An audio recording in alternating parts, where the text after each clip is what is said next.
for you. Hey guys, Hey, how you guys doing? good. How about you? Hello. It's good to see you guys. Good to Mm. see you too. Yeah, so what's been happening? With this lockdown, the extensions and everything. How have you guys been coping? For me, I'm just trying to mind my own business and not getting tangled in what's happening around me. But yeah, I'm good. I'm good. Yeah. Sounds good. Cheryl, the other Cheryl. I like the fact that you guys have the same names. Like, it's prophetic. Yeah, great minds think alike. So yeah. Yeah. Yeah. Our parents were amazing, huh? Yes, very amazing. Yeah. So, Cheryl, what's been going on with you? Well, you mentioned the extension. The extension hit me a little bit rough because I don't know what happened. I was fine the whole time.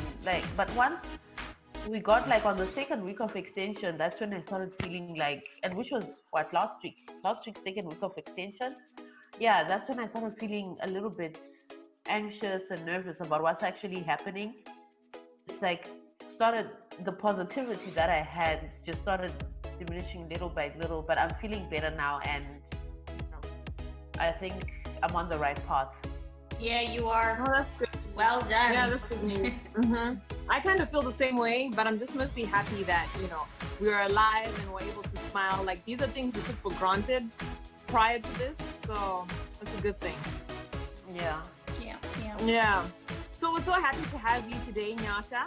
You couldn't join us last week because of your work schedule. Happy to be here. Yeah, so finally you're with us, and today we're looking at Beauty for Ashes. And Beauty for Ashes is the chapter that you wrote in the book Kingdom Beauty Regime. Yeah. So, we want you're going to tell us a bit later what is Beauty for Ashes. But for now, just tell us why you decided to write that particular, topic or area. You could have written about anything else in the book. Okay, so when I wrote that particular chapter on Beauty for Ashes, I was going through my own self-evaluation. I was going through identity crisis, because sometimes you hear people telling you you're beautiful, you look beautiful, but you don't actually understand what they mean because they're only looking at you from the outside. But I needed to get to a point where I could literally tell myself that I'm beautiful. And that had to come from my heart. So the only way I could do that was actually going through scripture, through the Bible, and finding scriptures that spoke about me. And one of the scriptures that I read was about how God doesn't look at your outward appearance when you are to do purpose or when you have a task to do in your life. He looks at your heart, because your heart worships God. Your heart keeps his word. Your heart is not supposed to be contaminated by things that are happening outside. So for you to understand your beauty, you need to first have a clearance in your heart. You need to come to some conclusions, some cleansing actually in your heart, so that you are able to become the person that you want. All the wrinkles that we have, it's caused by what's happening in our hearts. So that's why I wrote that chapter, because beauty starts from within before it can be outward. That's deep, girl. That's deep. That's really beautiful. So that's why I'm so happy that today we get to talk about Beauty for Ashes, because I feel like it's such a deep topic. And as you know, last week we were looking at body image issues. It was just the two of us last week, and we spoke about a lot of things concerning body image issues. But what also stood out, I think it was last week and also this week, on social media, because we're always on social media, just checking out stuff, was, I don't know if you saw that was something on Chrissy Teigen when she posted a picture when she was in a bikini. Yeah, I think she was in a bikini, and then she got shade for that. Somebody just commented and was like, "You look like SpongeBob SquarePants," commenting on her structure. But she was happy, saying, "I've never really posted a picture like this. Today is just like a first for me to do this." So those are some of the issues concerning body image issues. How would you take it if you were to post something and someone negatively responds to that? How do you deal with such body image body hate, body shame, body Me, shame. because as I was growing up, we grew up in societies where you were told the thicker the better, or if you're slim, people have their own opinion. That's just what's happening in the world. So you need to decide for yourself in your own heart that I love myself the way I look. And you will never have to worry about what the outside world is going to tell you. If you got a SpongeBob body, it's your body. You love it. If you're thick, it's your body. But the moment you start listening and you let people's opinions affect you, that's the problem. That's where everything starts, actually. Yeah. Yeah. Okay. Cheryl, what's up? Hey. Well, you know what? When I saw that post, I just thought, okay, hurts people, hurts other people. This person that commented on her is probably having their own problems. And you know what? During this time, I know it happens even when things are normal. People just have to say nasty things about other people. But this, what she said at the end, is what's actually what I really liked. And she was like, if I showed up with hips and an ass and curves that I never had before, you also would have a problem with it. It just shows that the world is confused. The world doesn't know what it wants. You know, you shade me for the body that I naturally have. When I then say, okay, fine, I'm being shaded for the body that I naturally have, and have the body that you think I should have, you shade me for it as well. And you say I'm being unnatural and I'm being funny. And yet, this is what you are saying to me right now. So, please, guys, Yeah, I think what you're saying is actually true, because you find that once you get to a point where you have done your self-evaluation and you are happy with the way you are looking, the rest of the world can either accept it or not. And that's not your problem. Your problem is you have come to a center with yourself. So if you're happy with your body, then nobody else has got a right to tell you that you've got SpongeBob body. No. Yeah. But I think I mentioned this last week. I'm also on the other side, right? Of saying, I also feel like at times do not attract unnecessary hate towards yourself, right? Yeah. Because you are the one who can protect yourself. So at times, if you see that, that's the reason why we take so many selfies. Why do we choose one selfie out of 50? Right? Yeah, true. So the time you look and you're like, this selfie's not working. This angle, my angle, my skin, my hair, because at times you don't just want. You have to protect your body, right? So if someone, maybe you have a rectangle shaped body, right? There are things you can do. There's stuff you can wear that can flatter your body shape. You can look better in your body shape. So at times we want to give trolls a breeding ground. Like, why post a picture that even you can see it looks bad? Like, even you can see it. No.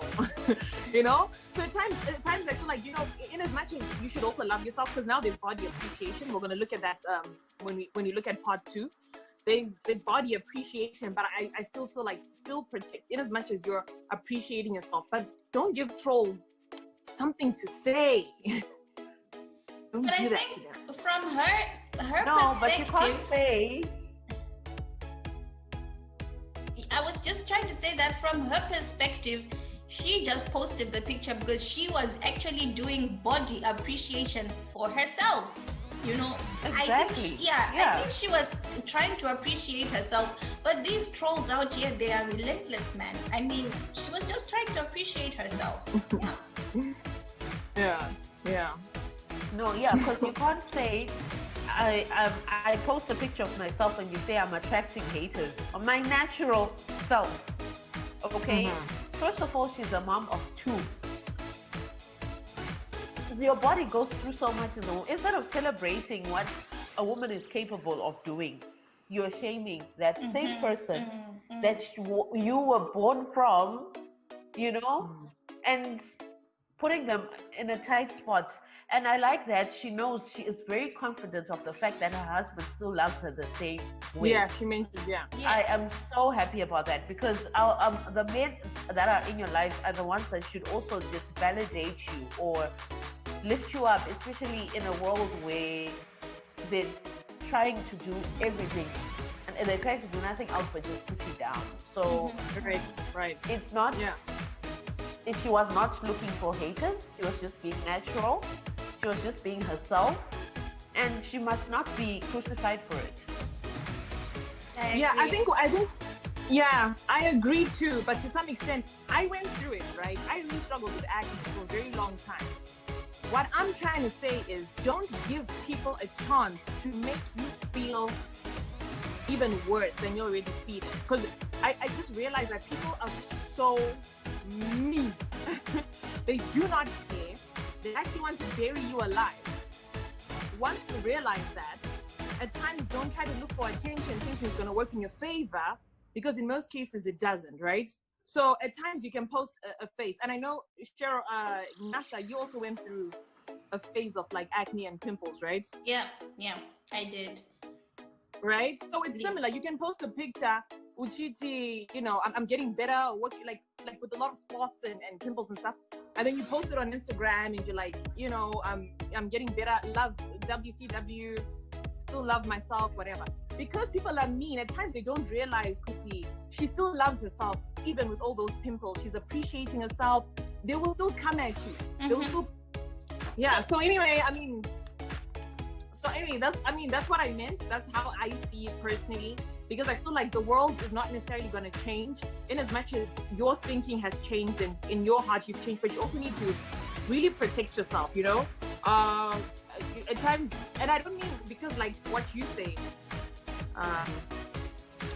you mentioned that, you mentioned that it's your body, so you're posting you, but it's the same thing I'm saying, it's your Instagram, it's your picture, it's your face. You're posting you, but haters will always be. So at times protect yourself, because you don't want to be going through that. And it doesn't only happen to people who feel like they don't have the best bodies, or people who feel like they don't have the best looks. I remember Kim Kardashian spoke about how she would sleep at 2 a.m. just like reading comments, and it would really bother her the first days. So now she just doesn't read comments or whatever. So it happens to anyone reading. As long as you put yourself out there, stuff is gonna come back. Yeah, true. It will always come back to you. Very true. Yeah. Okay, yeah. So basically, what you're saying is, don't put out there what your heart cannot handle or what your mind cannot handle.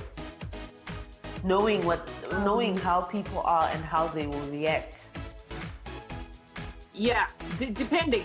Chrissy, I wouldn't know. Maybe that comment affected her. Maybe she cried. Who knows? But from her response, she's strong enough to handle it. Maybe she's come to her own kingdom beauty stage. Not everybody's at the same stage of appeal. That's why she could respond in that way. If it was someone else who hasn't reached that stage, you'd respond and you'd say, who are you to say that to me? How dare you? Because we're at different stages. So my mom used to always give me this advice when I used to struggle with my skin. She'd always say, don't look at the mirror. Because I wasn't at a stage where I could handle the mirror. Just leave the mirror. Because once you look at it, you're going to hear these voices, and then that will affect you. So stuff like that. So during those days, I wouldn't even post. Why would I even waste my time posting pictures? Because I know the reaction that's going to come my way, and I know how it will affect me. Yeah. But that issue of protecting yourself, that's a very big thing, because we have to guard our minds and our hearts, because those comments will affect you either way. You can't stop thinking about it. You start constantly thinking about how can this person say this about me, or what gave them the right. You think about them. Yeah, you will constantly go back to those comments, like even in your mind or even in your free time, just when you're sitting, you go on Instagram and you start thinking, how can someone say this to me? So we have to guard our hearts and our minds. So if you are not at a position where you are happy with yourself, better not post anything. Just live your life, When you're ready, then you can go and start posting pictures or whatever it is. Yeah. Mm-hmm. It's all up to you. It's up to you. Yeah. Yeah. No, but it's a rock and a hard place, guys. It really is a rock and a hard place because now you've got this platform where if you don't post, it seems like you're missing out or you're not up to date. You're still backward. But then when you are posting, you're being attacked for who you are. You're being fought every single time. So it's not an easy position to be in. No, really, it's not. Yeah, It's not. it's not. Yeah. Well, that's why I'm saying I hope she's in a better position. She's more mature now. So yeah, she's better able to handle it, you know. Like we're better able to handle things that may come our way now. But 5 years ago, maybe you're not gonna be able to handle that. Hey, Yeah. no. Yeah. Wreck Hardvogue on social media. If someone posted or said something bad about me, like I would be all up in their business. But now I don't really care. No, you would. Like, would you respond? I would. Like if you commented about my body and you probably told me like 5 years ago, if you comment about something about me, I would directly reply you and tell me, go and check yourself out too, you know. Directly. Yeah, I would. Wow. Yeah.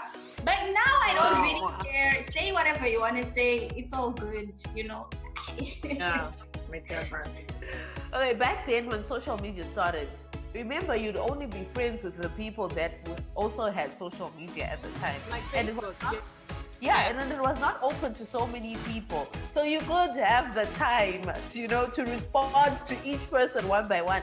But now imagine having more than 1,000 followers, most of the people that you don't know, and having the time to try and fight a person who has been sent by whatever to come and attack you at that time. No. Ain't nobody got time for that. Yeah, true. I had an experience because I opened a Twitter account maybe 2 years ago.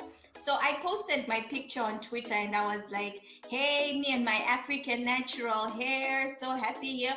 There's some guy out there who I don't know who posted, who commented and said, what's African about your hair? And I was like, my hair, it's my What? comment. And I was really upset. I left Twitter. I'm not on Twitter because of that comment. Wow. I was so No, upset. and Twitter's Yeah. savage. Because people are savages, you know, so it will affect you, like really. It's But like you- but you Twitter see what I mean? makes That its means money from mean people. Twitter. Hey? Twitter makes money from that savageness. Yeah. Yeah, it That's does. if you go on Twitter, that's what's all there. Instagram is a little bit better, and even Facebook is a By little far. bit better. I don't know. Compared to Twitter, I don't know what gives people on Twitter the right to just talk to people Yeah. however they want. Exactly. Twitter. Say whatever they want. But you know what? I feel like it's better to leave. I feel like it's better to leave a platform that is not good for your mental health, for your heart, Yeah. than to stay and try and fight the people. Yeah, true, 'Cause- true. You will always be fighting. In this world, you always be fighting, and some of these things, some of the fights are unnecessary. This person, I was about to speak in Shona. Anyway, this Okay, we'll put person subtitles is having aside. their own issues. Anyway, this person is having their own issues, and they decided that after having a fight with someone at home, or work day didn't go so well, or their life is just miserable, they want to come and attack you, and then you have to fight them. It's not worth it. It's not. Love those that hate you and do good that do harm to you. Finish. Amen. Amen. Amen. That's a good one. So Nyasha, also, so tell us what I was saying we're going to talk about later. And then, when we do our second ish, it's just, girl, it's all right, issues. When we do our part 2, we're going to just all comment and just kind of tell each other what our Beauty for Ashes is. So tell us what made you write Beauty for Ashes. What's your Beauty for Ashes journey, really? Well, for me, my Beauty for Ashes journey was my face. I think you mentioned about acne before, because I had blemishes, I had acne, and I could not control it. No matter what I tried, I bought Garnier, I bought Nivea. I had all those things. I tried Clarins or something like that, but none of that was working for me, you know. And I realized that maybe there was something else that I was not addressing, maybe a spiritual thing or whatever it was that I was actually going through. Because the issues that we are facing are much deeper than the conversations that we are having with people.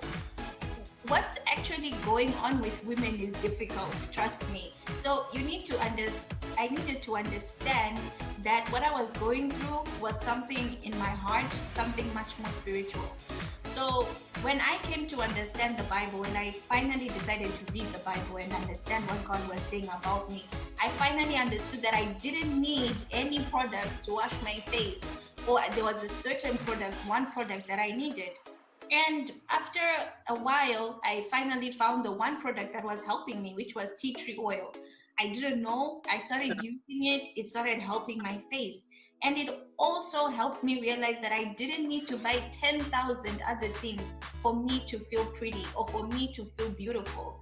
It took me a long time to get there. It was a really long journey for that. But I finally got it, and now I'm in a peaceful place. You know, I'm happy. Yeah. Okay. Is there anything else? What was it? Just your face? Maybe we can talk about my body, because I'm a very shapeful girl. I'm very shapeful. So one of the things was I never actually knew or actually looked at myself that way, that I was shapeful, I was, big, I never realized that for myself.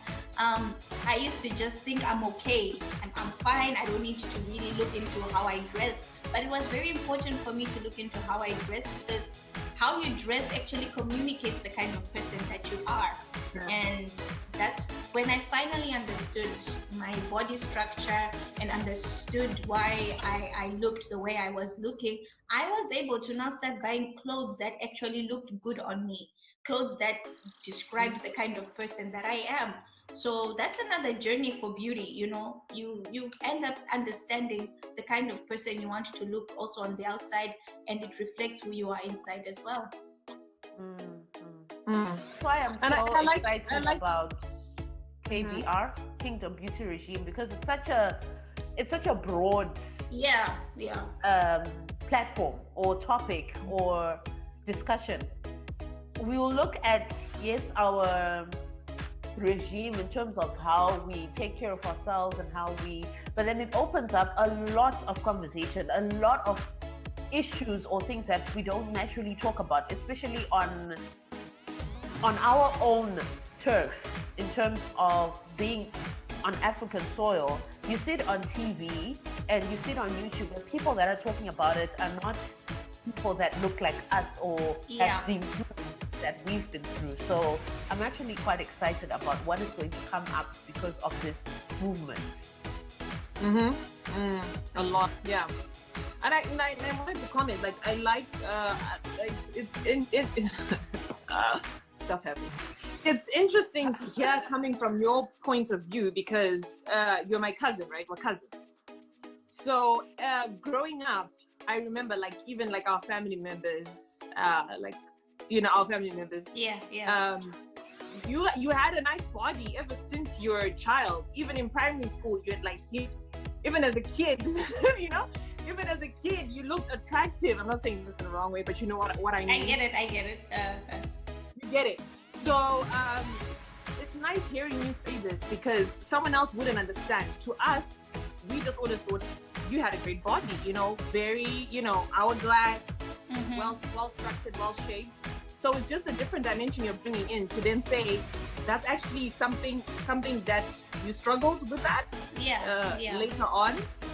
Okay, because people just look at you and they think, wow, she has a nice body, but you're struggling with your body, because imagine I can't wear, there are things that I can't wear. If I'm to wear some like low cut jeans, or if I'm to wear there are things I can't wear generally, and sometimes there are sizes that are not there for me.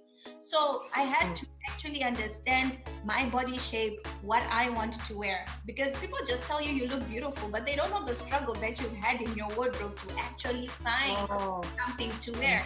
So I had those struggles, you know. I can't wear like straight skirts and you know, those kind of things. I can't put them on. I need it flared so that it shows, you know, things like that. I needed to understand that.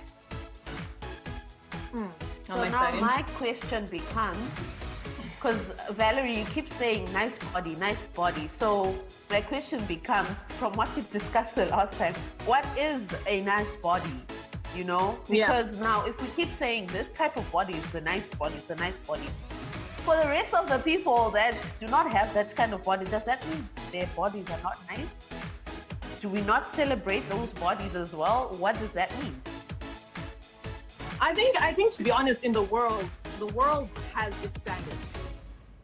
We look at things from the kingdom perspective, from God's perspective. So in God's world, there's no nice body, there's no better person, there's none of that. But we are still living in the world, and in the world, there are requirements, there are things that I say to be nice, and it's very unfortunate, it's very painful. But there's so many things we can talk about. You know, some people have a preference in terms of complexion. Some complexion is said to be nicer, some bodies are said to be nicer, some there's so many things. So probably when I would say nice body to her, I'm saying it from a world perspective.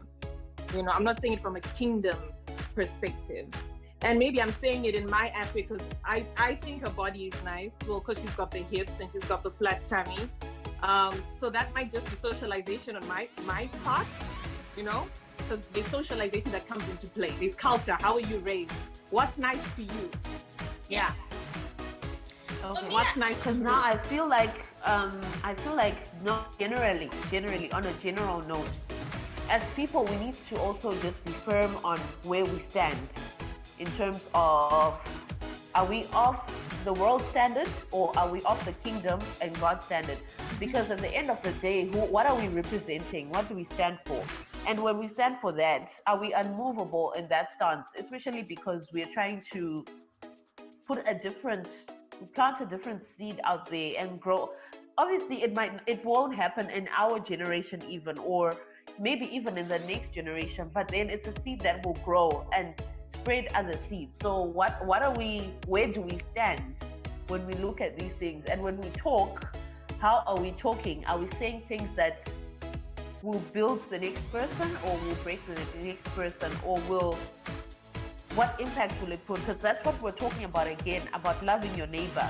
So when you say a certain thing and then the next person is broken, you've loved one person and you've not loved the other. But then again, even the sinner loves their own brother, even the sinner loves their own relative or sister or friend. So what difference does that make if we say we love and yet we choose the kind of love that we give in the way that we speak or the expressions that we use? Okay, from my own perspective, I would tell you that the major issue that we are facing right now is society and women. We women are pulling each other down. So what the world says is that it's nice for me to bring you down. I will feel better about myself. But in God's kingdom, we are saying love yourself as you love your neighbor. The way I love myself, if I'm a person who knows that I love certain things, I love looking beautiful, and I can tell myself that I am beautiful, I must be able to tell my neighbor the very same thing. Because in that aspect of encouraging words, I have to be an encourager as a woman. I have to tell you, Sha, I can tell you today what you're wearing is not looking so good. I can do that. And I can also be in a position to tell you that you look beautiful. So everybody's got a different body shape. Everybody's got a different idea, but we need to be all one mind, one spirit, where we are all saying, everybody's body is beautiful. You can have the SpongeBob body that we talked about, or you can have the shape and curvy, but it's still beautiful. But I need to decide in my mind what kind of a woman I'm going to be. Am I going to be an encourager, or I'm going to be body shaming people and laughing at people's body? It's up to you. It's your conversation in your mind and how you're going to sleep at night. Yeah. Yeah. Yeah, and I also feel that, like, from what you just said, I also feel like at the same time you shouldn't, just because I say to you you've got a nice body, we need to, it's like when someone compliments the woman next to you, that shouldn't make you feel less of yourself. Do you get it? Yes. Yeah, so I was just passing on a compliment specifically to you. So if I say you've got a nice body, maybe because I'm talking to you, you know, so we need to build ourselves to a point that, you know, if someone else receives something, then that's fine. We can all agree, oh yeah, she does have a nice body, cool. It's really got nothing to do with you, or we're not even talking about you. If you then come and talk about me, then, you know, that's a different story. So even as women, because that's where we kind of get it wrong. Yeah. Okay. So if that's about it, we are so done, and we'll discuss more about this in, like, when we do our part 2. But thank you so much, guys. This was really great. I hope we have an interesting conversation again when we continue with this topic, because it's really hot, and I like this. What I actually wanted, I think I mentioned this when I said it to Cheryl when we spoke earlier.